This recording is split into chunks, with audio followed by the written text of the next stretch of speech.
Hello everyone, I am Fatima from grade 8A, and in this video I will be answering some of the questions provided by my lovely English teacher, Mr. Kevin, for this year's English fair.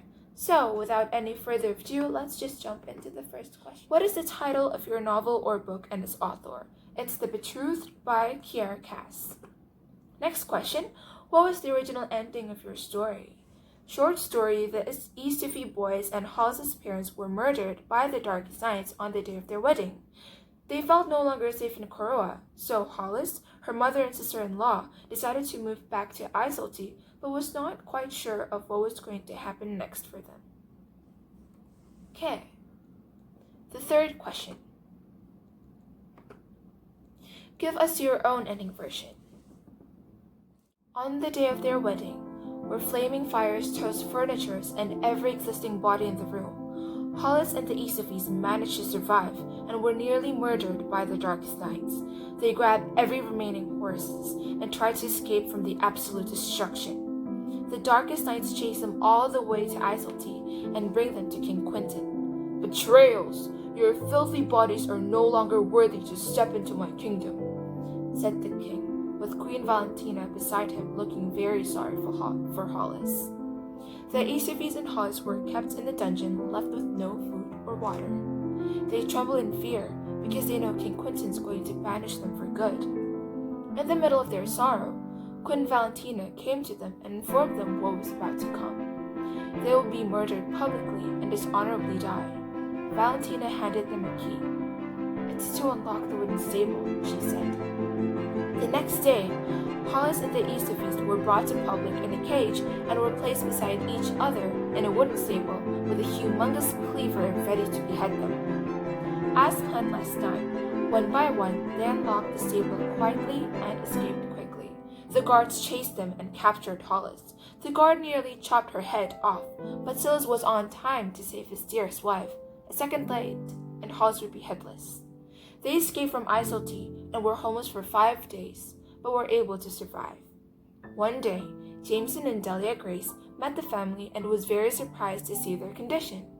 They all go back to the castle, and Jameson guaranteed them safety and a settled position in Koroa. The end. So that was my ending. Number 4. Why do you want to end it that way? Is there any significant change from the original ending? I changed it that way because I wanted to have more plot. I wanted to be more suspenseful, intense, unexpected, also a happy ending.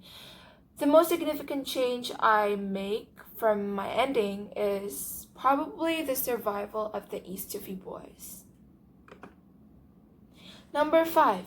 What were your struggles and challenges in making this different ending? And how did you overcome those struggles? What did you learn from that struggle? So, to be completely honest, I don't face any difficulties on twisting this ending because I knew exactly what I wanted. I want a daunting yet happy ending. So, if I learned anything from creating this ending, it would be to open up my mind for any imagination, creativity, possibilities, or any brilliant ideas to add up to my story. Number 6. A lot of students nowadays find reading a novel or book boring. What advice can you give to them? What advantages can you get in reading? Dear nowadays students, I would like to say that reading a book provides you the same amount of joy your phone gives you. Really, you're just not used to it. Not yet. First of all, reading enriches your vocabulary and writing skill. Second, it lifts your imagination. 3, it changes the way you think. 4, you'll also be open-minded about other people's perception. Number 5, you'll be more knowledgeable. Number 7, why is reading important? So let me ask you, what do you first learn? Language, probably writing. How do you learn? Reading. What would you become without reading? Empty-minded? What would the world become without reading? Can you even imagine that? Reading is crucial as it is closely related to writing, and that's how we mostly understand things. Without it, there would be neither stories nor poems, and language would be incomplete.